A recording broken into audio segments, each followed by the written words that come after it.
Everyone, how are you guys doing today? Hopefully everyone is doing well, because lots and lots of things have been happening over the last couple of days, and especially over last week. And I've prepared the webinar today for this, specifically tailor it. Okay, so the macro week ahead is basically risk on and risk off. Iran and Israel, what actually happened last week? So we're going to go through that, and I'm going to try to, sort of explain US and Iran. Did the US actually get involved, and how did that happen? And what should traders do on this moment? Should we don't do anything? Should we long gold? Should we short gold? Should we long oil? Should we short oil? Should we long Aussie? Should we short Aussie? Lots of question comes to mind when that type of event happens. So before, as usual, before we start, I need to put up the risk disclaimer. Just let me see if there is any new names. I think there is a new name here called Kelshi. So Kelshi, welcome. All right, make yourself comfortable over here. If you have any questions, please send it over into the chat, and that goes for everyone. Please send your questions on the chat. All right, let me take this off. Come back here.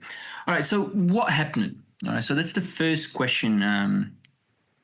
Some of you may be asking, what actually happened? Because lots of things have been going into the media, especially fake news, just to basically try to promote themselves. I'm gonna try to be as simple as possible, and try to make it clear for everyone here. All right. So basically, Iran and Israel, for those who like history, know that they've been in conflicts for more than only 12 days. They've been in conflicts for on and off more than years, decades. Okay, so it's not a 12-day conflict. It has been going for ages. All right. So what Trump just said today, he said that congratulations, we've ended up the 12-day war.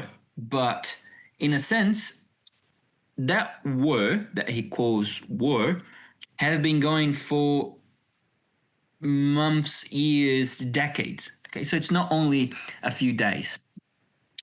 To understand, there's a lot of there's a lot of religion, there's a lot of other things involved into that, where I'm not going to get into it, because that's very personal from each of the sides.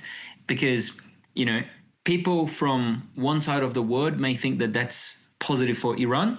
Some people of the other side of the world may think that's positive for Israel. We're not here to say congratulations or not congratulations for one of them. I'm here to present the facts to everyone. Okay, so this map shows very clear. This map is basically from Wikipedia. This map shows how big Iran is and how small Israel is. Okay, so in green we have Iran, and in orange, I would say yellow, but it's an orange. Sorry, on orange we have Israel. All right, so just try to understand how big of a difference is from one sort of territory to the other one. All right, so I would suggest that Israel is 1/10 of the Iran place, or of the Iran territory. So on the day of, from Wednesday to Thursday in Australia, I really don't know what was the exactly time, but it was from Thursday to Friday in Australia, it was somewhere around 10, between around 9:30 to 10:30 on the last 2 weeks ago.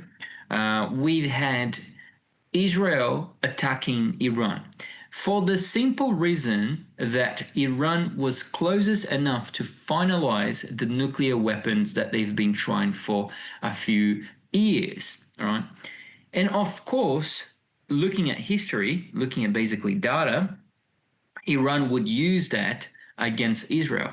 So Israel, in a sense of competence, tried to fight back Iran, basically destroying those nuclear sites. There were three biggest sites that they've tried to attack, and the first one was, big pardon, I'm not going to be able to pronounce the name right. I'm just going to read as English. Okay, so Tehran was the first one. Okay, second one was the Isfag or something like that, Isfag, and the third one was Fardon. All right, Fardon, something like that. So they've tried to attack those three nuclear sites where they didn't had any luck into penetrating below the underground, penetrating underground to explode the nuclear station. One thing is, Iran didn't have those nuclear stations into the surface. It had those nuclear stations down underground. Okay, so let me just try to find the image of Israel. Oh, sorry, Iran. Iran nuclear. Oops, sorry. Nuclear facilities. Okay.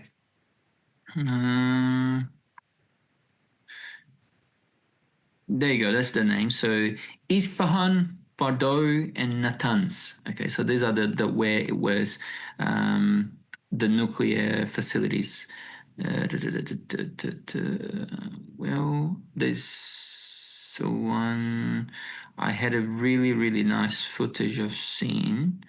Just want to show you guys the exact one I sold. I think it was somewhere here. Oh, this one. Okay, so that's the nuclear plant. Okay, so the uranium enrichment plant. So this is how big it is, but there's barely buildings. There's barely a few buildings on the top here, right? So of course, this is a strategy to hide the bombs, because if it was such an easy target, they wouldn't be doing that, right? So you have this on the top, but then when you look underground, you can see that it's much more. This one. See, that's underground, so it's much more stronger than on the surface, right? So you need to perforate such a deep underground that not only a single bomb will resolve this problem. So what did Iran do? Iran tried to attack more than one bomb, and here's the differences. Okay, B.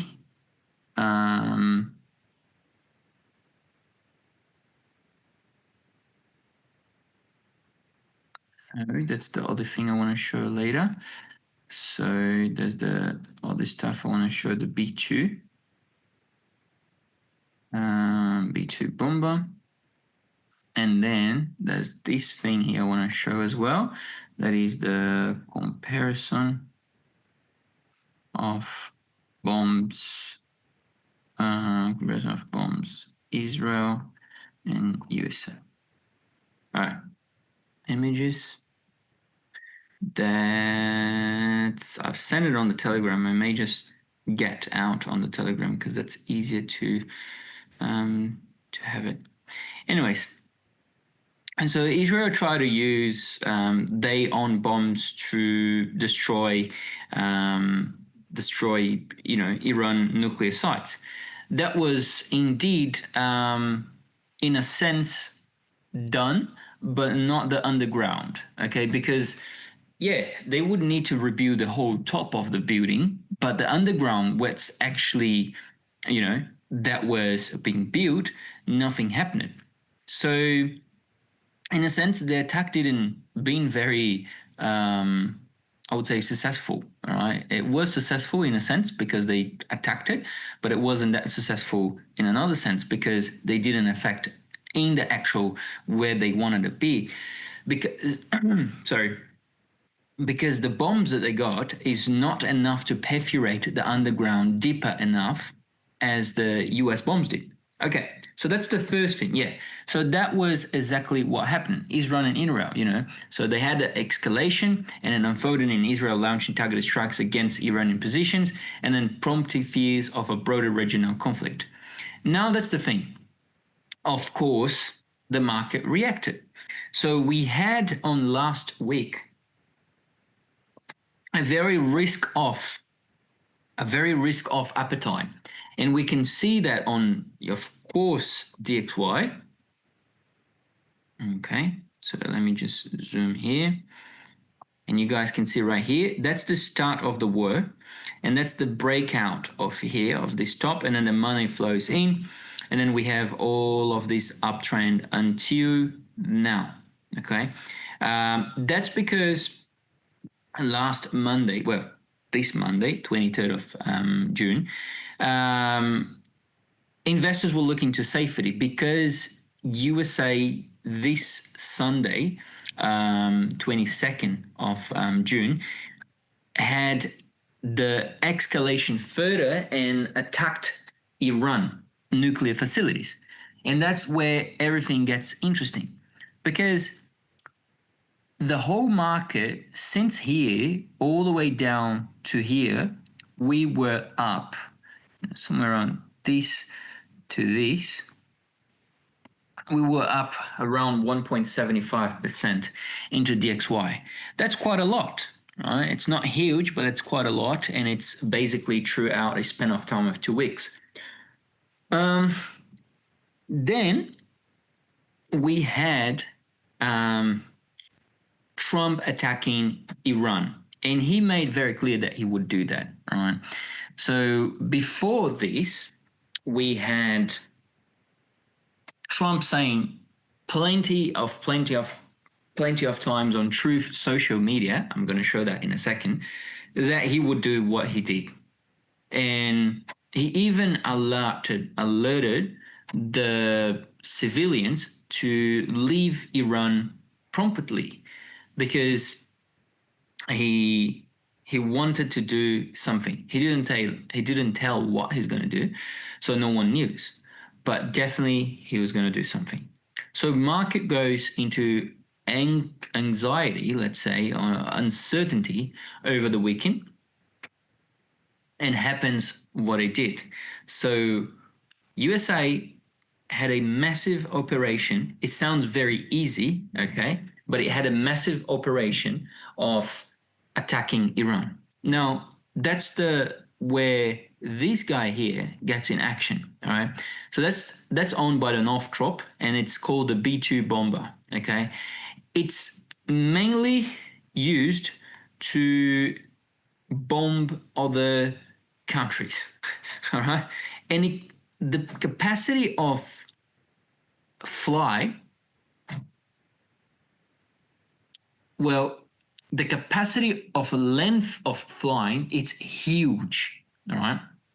So basically, if we go to Google Earth, I'm going to be able to show you all what I mean by that. Most likely, or maybe not, you guys has done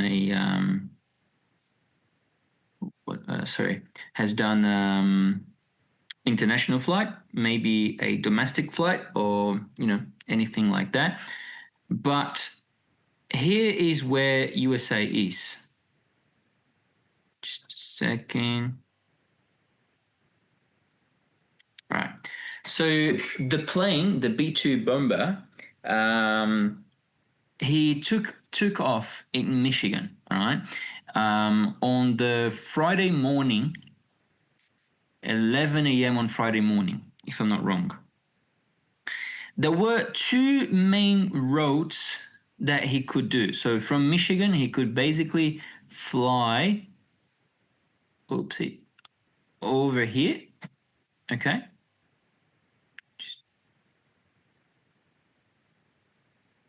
Just a second. Over here.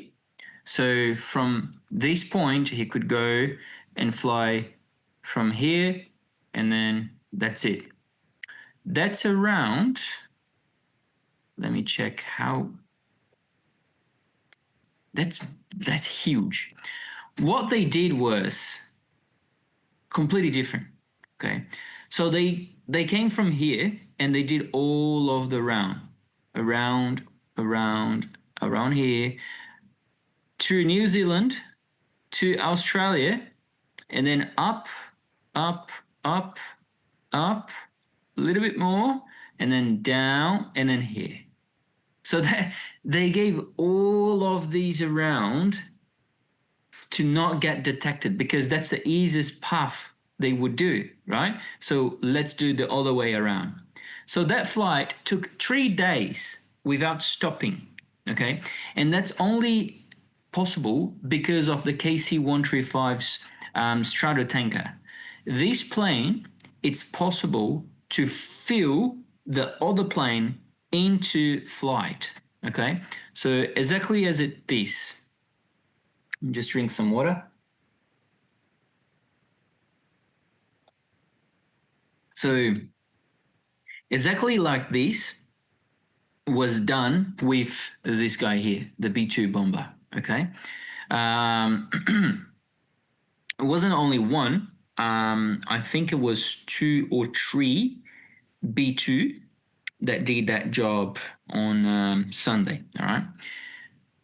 More than 18 bombs have been fired over Iran. It's called the BG 125 bombs. Sorry, I forgot the name. Let me just.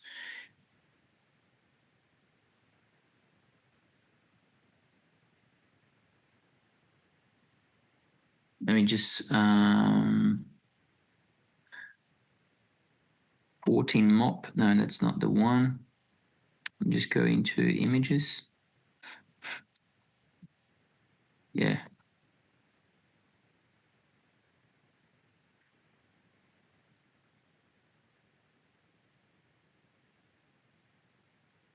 Anyways, I'm not gonna have the exactly bomb, but that was this one.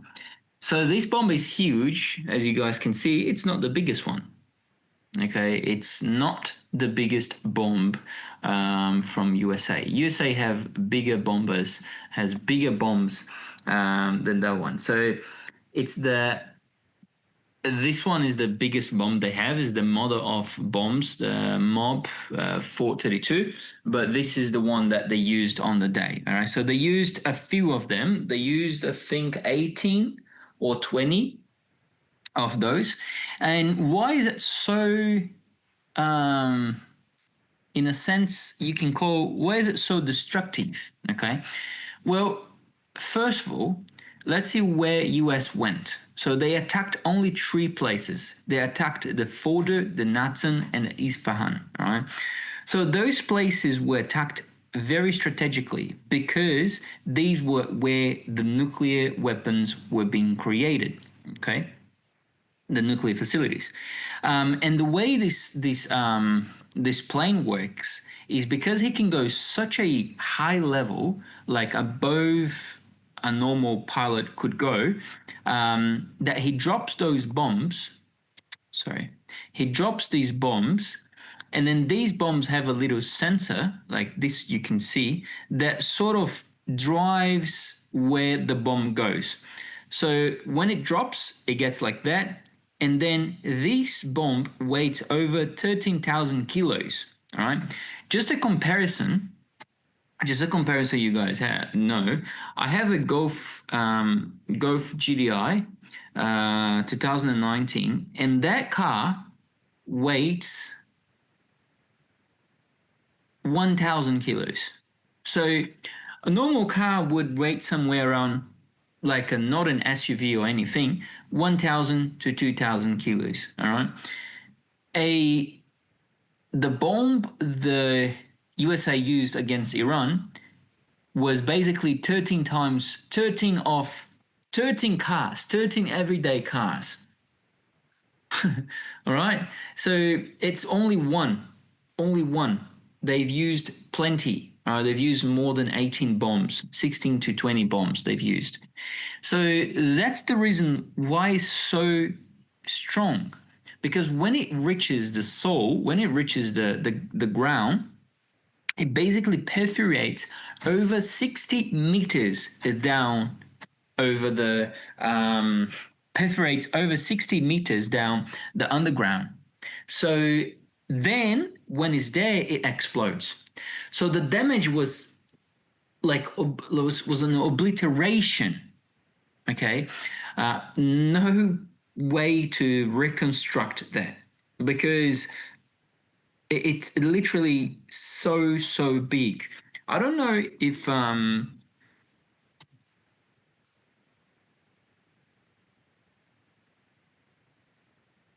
don't know if we have any image of those bankers. Um, yeah, nah, we're not gonna have it. No, no, no. Yeah, but believe me, it was most likely huge. All right, so there's no way they can reconstruct that. Well, over here on truth, we can scroll down. Um, where is that? Uh,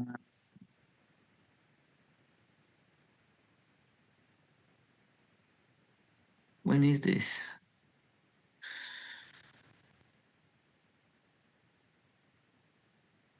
That's what I want. Yeah,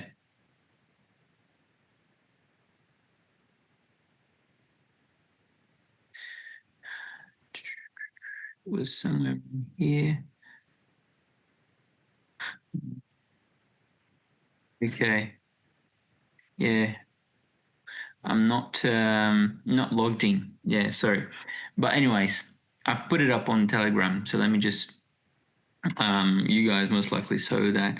But basically, if we come back here, that's the one. So after that, he say, congratulations to all the pilots, blah blah blah. The mission has been successfully done, and then he do this post saying that congratulations to everyone has been fully agreed by and between Israel and Iran that there will be a complete and total ceasefire.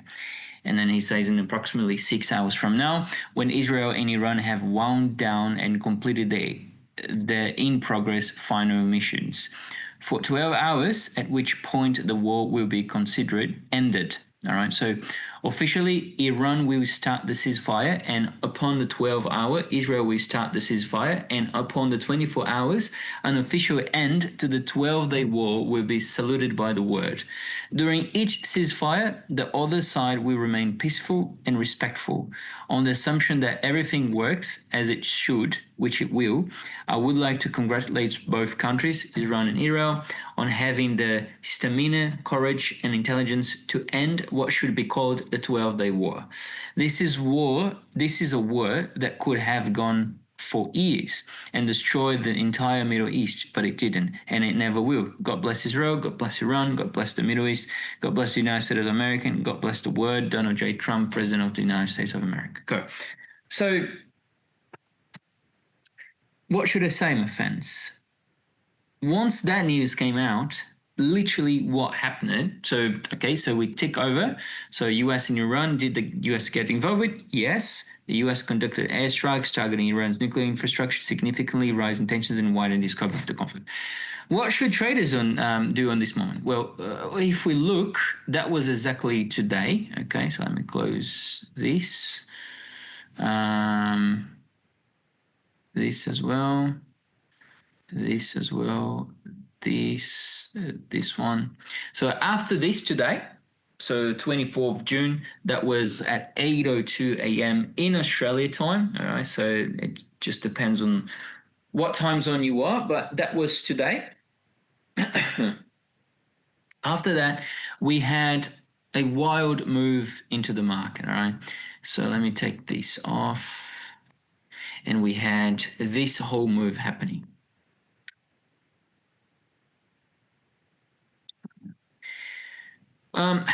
Of course, that's not a whole move because was 8 a.m. only on here when the market opens down with a gap. So right here is where Donald Trump announced the ceasefire, and then that move happened respectively because of that truth. Well, whatever you want to call truth Twitter, it's up to you. Now, what should we do? Okay, so I want to do a very quick chat before what should everyone do. I think what we just witnessed, the so-called 12-day war, was a very, very good example of risk on and risk off. I've literally shown everyone. Okay, so when the war started, that was over here, on the 25th of June, 13th of June 2025, we had a flow into safe haven currencies. Okay, so that was risk off.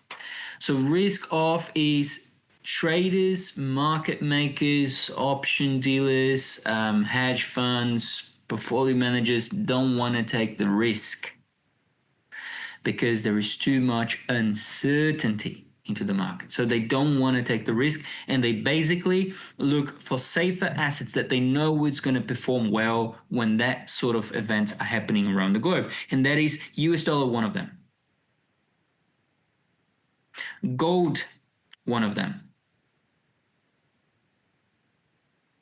Canadian dollar, one of them. CHF, one of them. Oil, one of them. Okay?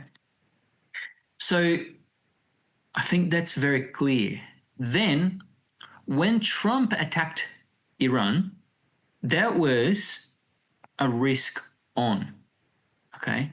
That was risk on because that was crazy, first of all.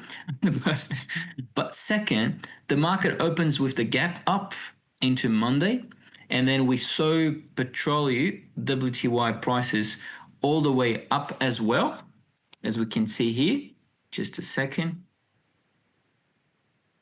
So where we were, so that was the first attack on the June, so 13th of June, last Friday, not last Friday, last Friday, 2 Fridays ago. So that was the attack when Israel and Iran was fighting, and then oil prices spiked up. Then we go to Saturday and Sunday, the market felt, and then open up with a gap onto this Monday up because of USA have attacked Iran. Okay, so that was about it. Now, then the market sort of, retaliates that move because USA got into it, and then there was talks already of a ceasefire.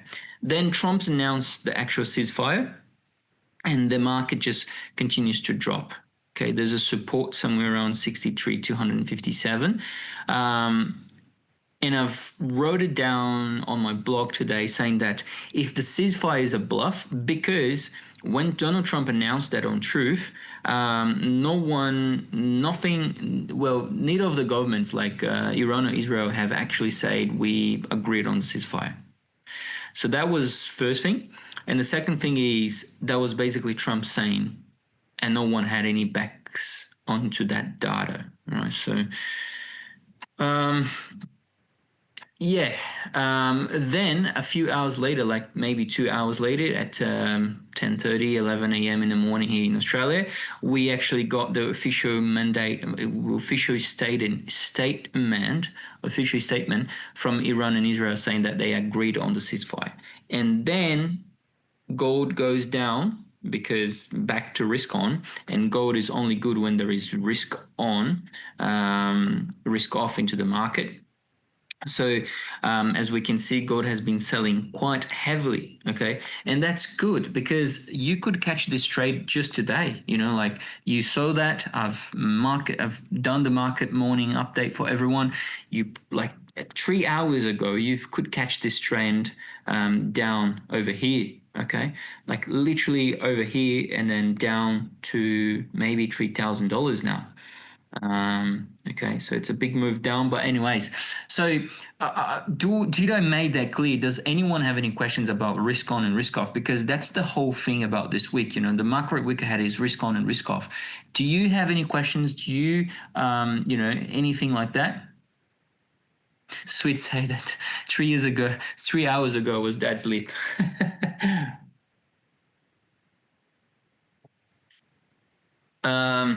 Sweet says, I still don't understand what they mean. Okay, maybe I would suggest you come to acy.com, then go into learn, and then come into education, then click on my name, Luca. Let me just find that to you. Well, it's supposed to be here.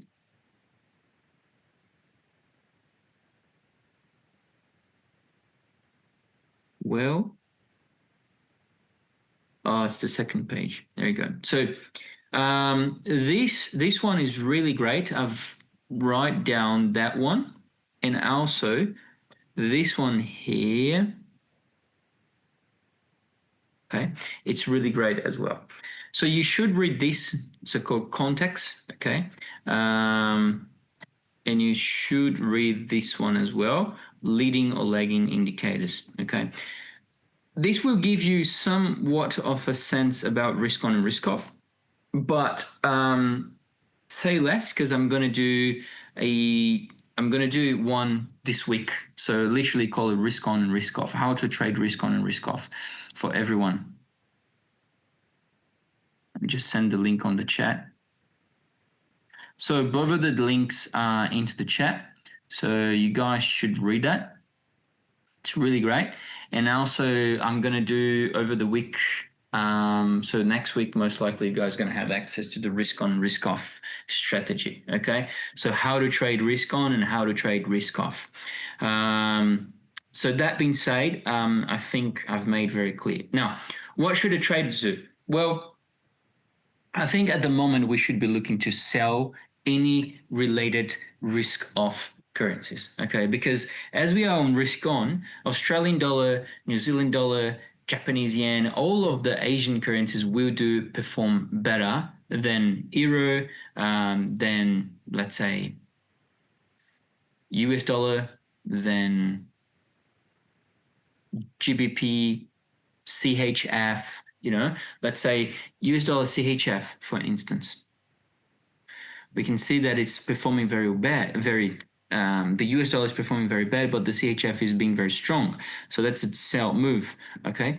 Because both of the currencies are a risk-off currency. US dollar, safe haven, CHF, safe haven as well. So you can see that most of the move was literally this. Now, if we look into something like AUD US dollar, that is a risk-on currency and a risk-off currency, a safe haven currency. What's going on? You can see that the move is much, much, much more stronger, right? So it's literally just trying to understand these parts that would be good. Kelsey say, I saw your message, then planted a gold selling trade and capture move from 3,350 to 3,319. That's awesome. So that's really, really great. You could catch that trade. So you say you catch from 3,350. So let me just do something. 3,350. 3,350.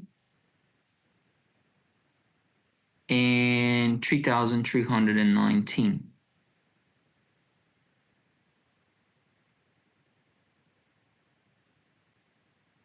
Yeah, that's really, really great. That's an awesome trade. Could you give ideas of the risk on pairs to trade for the moment? So, Aussie dollar long, New Zealand dollar long, okay? Let me show you how. So, Australian dollar long would be good against US dollar, against Canadian dollar, okay? Because petroleum, so oil prices are heavily down. Therefore, Canadian dollar is really, really heavily down as well. That being said, when we look to a risk on currency like Australian dollar, we want to pair with something that is very weak at the moment because we want a long Australian dollar. And that would be the Canadian dollar because Canadian dollar is a risk off currency. So therefore it's weak at the moment. And WTY prices are down over 5%. So therefore Australia is strong, Canada is weak. So Aussie CAD long is a good opportunity, as I've mentioned it. Then other one would be NZD CAD because it's very correlated. So it's good also to have long positions, look for long momentum opportunities into New Zealand dollar CAD.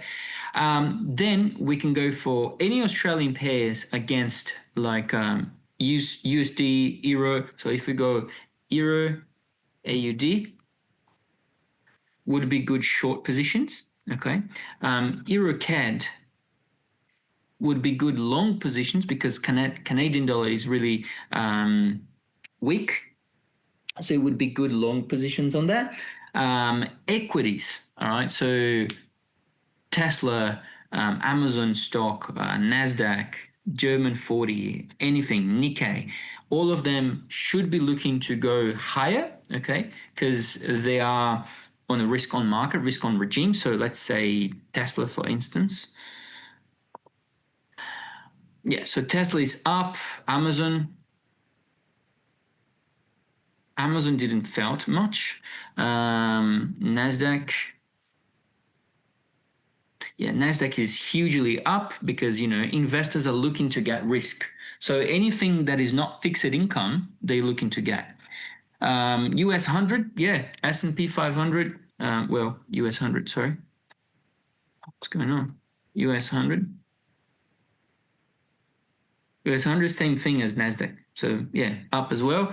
S&P 500. Oh, wow, my connection is so slow. I have it here. So it's up as well. You know, we can look at bonds, for instance, like US 10 years and US 2 years, they're all down because the risk is on.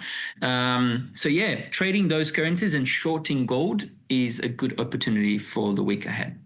All right, cool. I think I could explain everything for everyone. Does anyone have any more questions? No questions? Okay, cool.